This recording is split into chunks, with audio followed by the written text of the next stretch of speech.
I want to talk about an intervener in Puerto Rico and an intervener in the United States. I work in New York and Hartford, and I did an internship in Philadelphia, so I have been around in the States. And one of the things that I always was asked was to do translation into Spanish for the families.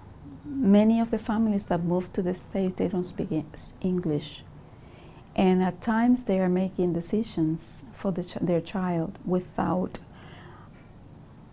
the parent have a clear understanding of what they're doing.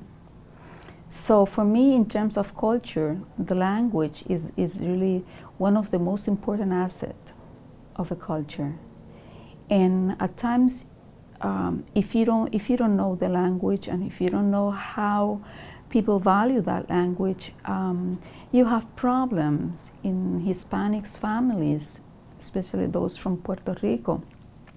They cherish their language, and they expect you to respect it. They will try their best to say words in English, but they value their Spanish heritage. So for an intervener here in the state working with Hispanics or with other language group other than English, the intervener has to be aware of the family language background and how to convey that important information that is going on a regular basis within the team that is working with the child.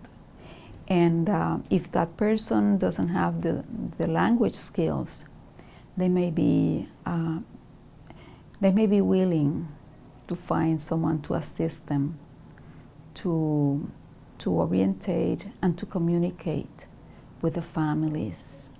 I did an internship in School for the Deaf here in the state. I'm not gonna say where, but one time they asked me to interpret in Spanish and sign language for a family, but I didn't know what was going on, what was the problem. So when I entered a particular room, this was this huge group, a large group of people from a deaf child family, a deaf father, mother, and the deaf girl.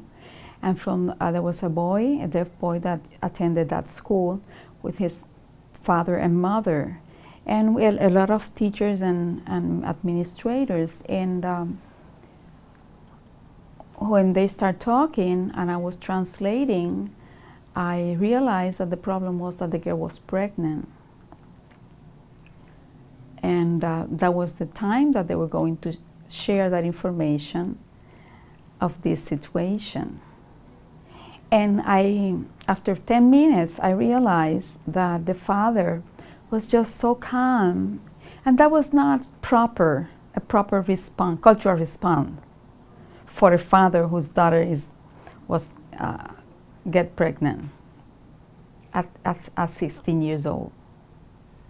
So I asked the person who was conducting the meeting to stop, and I said, I have the feeling that this man doesn't understand what is being on, even though I'm speaking in Spanish. And I looked to his wife and said, is he understanding? I was speaking in Spanish, and she said, no. And I said, what? And she said, he's deaf, but he doesn't use sign language and he can't lip read.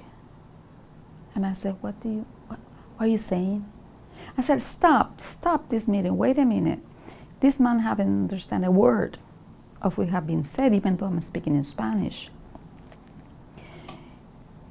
So I asked permission and I started explaining,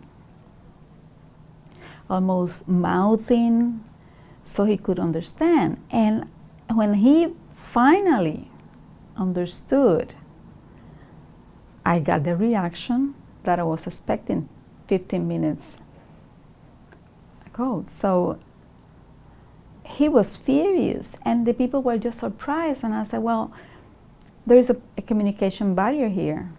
So you have to be slower, and you have to respond to this family communication problem. It's not only the Spanish problem, it's also that he became deaf later in life, and he has no way to get the information that is being said.